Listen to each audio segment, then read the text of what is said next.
جنت کی قیمت بتائی حضور نے کہ اگر تو جنت چاہتا ہے تو کسی پھنسے ہوئے کی گردن چھڑانی ہوگی یا کسی غلام کو آزاد کرنا ہوگا، اور اگر تیرے پاس یہ ہمت نہیں ہے، تیری مالی صورتحال ایسی نہیں ہے کہ تو غلام آزاد کر سکے، کسی مقروض کا قرض ادا کر کے کسی پھنسے ہوئے کی گردن چھڑا سکے، تو دو کام کر لینا، کسی بھوکے کو کھانا کھلا دینا، کسی پیاسے کو پانی پلا دینا۔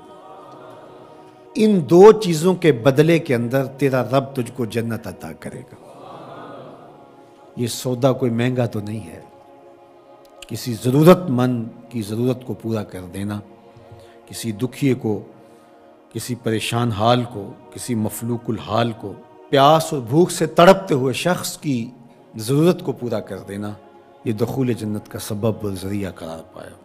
آقا کریم علیہ السلام نے ارشاد فرمایا، 3 اشخاص ہیں اللہ قیامت کے دن ان کے ساتھ ہم کلام نہیں ہوگا اور نہ ان کی طرف نظر رحمت سے دیکھے گا۔ ان 3 اشخاص میں سے ایک شخص کا ذکر کیا کہ ایسا شخص جو کسی ارض فلات میں، کسی جنگل میں، کسی اجاڑ میں تھا اور اس کے پاس پانی موجود تھا، اور کوئی اور شخص بھی اس جنگل میں پھنسا ہوا ملا تو اس نے اس سے 2 گھونٹ پانی مانگا، حالانکہ اس کے پاس اتنا پانی تھا کہ اگر 2 گھونٹ پانی دے دیتا تو اس کے پاس تو پانی پھر بھی موجود رہتا، لیکن اس نے اس ڈر سے کہ ابھی میرا سفر لمبا ہے تو میں اس کو کیوں دوں، تو اس نے پانی نہیں دیا۔ کل قیامت کا دن ہوگا تو اللہ اس شخص کی طرف نظر رحمت سے نہیں دیکھے گا، کہے گا کہ میرے بندے نے تجھ سے پانی مانگا اور تو نے نہیں دیا، آج میں بھی تیری طرف التفات نہیں کروں گا۔ تو اللہ کے بندوں سے پیار کرنا یہ اللہ سے پیار کی دلیل ہے، تو اللہ کے بندوں کی مدد، نصرت اور اعانت یہ اللہ کے حضور عقیدتوں کا اظہار اور محبتوں کا ذریعہ ہے۔ وہ لوگ جن کو اللہ نے توفیق دی اور ان کی ضرورت سے زیادہ مال دیا ہے تو وہ معاشرے کے لاچار، مجبور، بھوک، افلاس اور ننگ کے اندر مبتلا لوگوں کی ضرور مدد اور نصرت کیجیے۔ اس وقت دنیا بھوک اور افلاس کی طرف بڑھ رہی ہے۔ آمدہ اطلاعات کے مطابق ہماری ہمسائیگی میں افغانستان کے اندر 20 ملین لوگ، 2 کروڑ لوگ، ان کا بھوک سے مرنے کا اندیشہ ہے۔ اسی طرح روہنگیا کے اندر زندگی جتنی کٹھن ہے اور جس اذیت میں وہ لوگ زندگی کاٹ رہے ہیں، اسی طرح یمن کے اندر جو کچھ ہو رہا ہے اور شام کے اندر ہم اپنی آنکھوں سے مناظر دیکھیں، 50 لاکھ کے قریب لوگ سخت سردی کے اندر اذیت میں پڑے ہوئے ہیں۔ زیادہ تعداد بچوں کی ہے اور یتیموں کی ہے، بیوگان کی ہے، بوڑھوں کی ہے، مفلوق الحال لوگ جبر مسلسل کی طرح زندگی کے دن کاٹ رہے ہیں۔ ہمارے تھر کے اندر دیکھیے، زندگی کی بنیادی سہولتیں بھی ان کو نصیب نہیں ہیں۔ جس کٹھن اور تلخ زندگی سے وہ لڑ رہے ہیں، وہ زندگی گزار نہیں رہے، زندگی کاٹ رہے ہیں۔ ان کی سانسیں نیزوں کی انیاں ہیں۔ اذیت، تکلیف، بھوک، ننگ، افلاس، فاقے، بے چینی، اضطراب، دکھ، محرومیاں، ذرا ان سب بے بس، مجبور اور لاچار لوگوں کا ایک تصور کیجئے، اور ہم اپنے گھروں کے اندر جو آسودہ زندگی بسر کر رہے ہیں، تو کیا ہمارے اوپر لازم نہیں ہے کہ اللہ کا شکر بھی ادا کریں اور ان لوگوں کی مدد کے لیے مقدور بر اپنا کردار بھی ادا کریں؟ اللہ امت مسلمہ پر آسانیاں پیدا فرمائے۔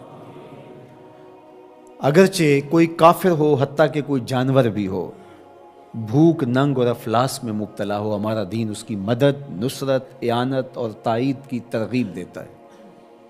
ہمارے مذہب کا ہمارے لیے حکم ہے کہ ضرورت مندوں کی ضرورت کو پورا کرو، اس کا مذہب پوچھے بغیر، اس کا مسلک معلوم کیے بغیر، اس کی ذات پوچھے بغیر، اس کی شہریت پوچھے بغیر۔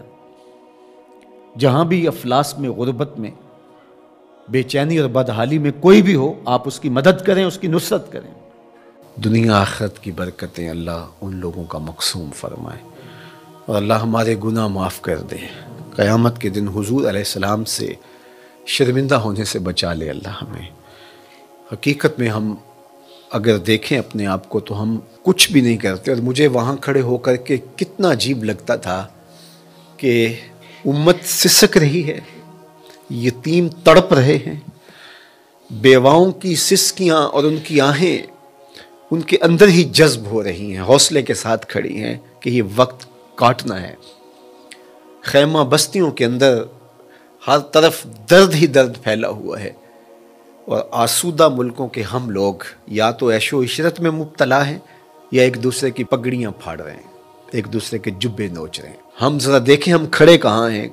کیا یہ منہ حضور کی بارگاہ میں لے کے ہم پیش ہونے کے قابل ہیں کہ حضور کی امت پہ ابتلائیں ہوں، آزمائشیں ہوں، انسانیت تڑپ تڑپ کے دم توڑ رہی ہو، اور ہم نان ایشوز کو اٹھائیں اور پھر اس پر ہم مناظروں کا ایک ماحول پیدا کر دیں، اور اس امت کو ٹکڑے ٹکڑے کرنے کے عمل میں ہم معاون اور ممد ہو جائیں، اس کو ہم خدمت دین سمجھیں۔ کاش کہ ان کا درد ہم سمجھ لیں۔ اور اس کے علاوہ آپ اپنے اطراف میں دیکھیں تو کیسی کیسی زندگیاں لوگ کاٹ رہے ہیں، یہاں تھر کے اندر انسانیت کس طرح سسک رہی ہے۔ تو اللہ ہمیں اس امت کے لیے کام کرنے کی توفیق دے۔ میں پھر آپ کو کہوں گا مبلغین ساری زندگی حضور کے نام لگائیں۔ میں یہ نہ سنوں کہ آپ کے دل کے کسی مخفی خانے کے اندر بھی حصول زر کی خواہش پنپ رہی ہو، یا شہرت کی آرزوئیں نشو و نما پا رہی ہوں، اپنے آپ کو کسی سے افضل سمجھ رہے ہوں، کہ آپ سمجھ رہے ہو کہ ہم بڑا کام کر رہے ہیں۔ یقین جانیے گا کہ صحرا کے اندر پڑا ہوا حقیر ذرہ جس طرح ہوتا ہے، میں ان خیموں کے اندر کھڑا ہو کے اپنے آپ کو اس سے بھی کم تر سمجھ رہا تھا۔ میں اپنے آپ سے بار بار سوال کر رہا تھا کہ تم اتنی آسودہ زندگی گزارتے ہو، یہ رسول اللہ کی امت، یہ انبیاء کی اولاد یوں تڑپ رہی ہے، تم نے کیا کیا ہے اس امت کے لیے؟ تم مت سمجھے کہ ہم نے کچھ کیا، ہم نے کچھ بھی نہیں کیا، ہماری اوقات ہی نہیں ہے۔ اگر ہم دیکھیں کہ کس حالت میں حضور کی امت ہے اس وقت، تو اس لیے اپنے آپ کو فنا کر دیں، اپنے آپ کو بالکل نہ سمجھیں کہ ہم کچھ ہیں، اور اپنے اندر کوئی خواہش نہ پلنے دیں۔ یہ سب کچھ دیکھنے کے باوجود کیا ہم ایک آسودہ اور اچھی زندگی کی آرزو کر سکتے ہیں جبکہ حضور کی امت یوں تڑپ رہی ہو؟ اور میں پھر آپ کو کہوں گا کہ یہ علماء کی باہمی لڑائیاں آپس میں کبھی بھی حصے دار نہ بنیں، کبھی پوسٹ بھی شیئر نہ کریں۔ خدا کی قسم کیا حضور کے کلیجے پہ گزرتی ہوگی، کیا حضور کے قلب اطہر پہ گزرتی ہوگی۔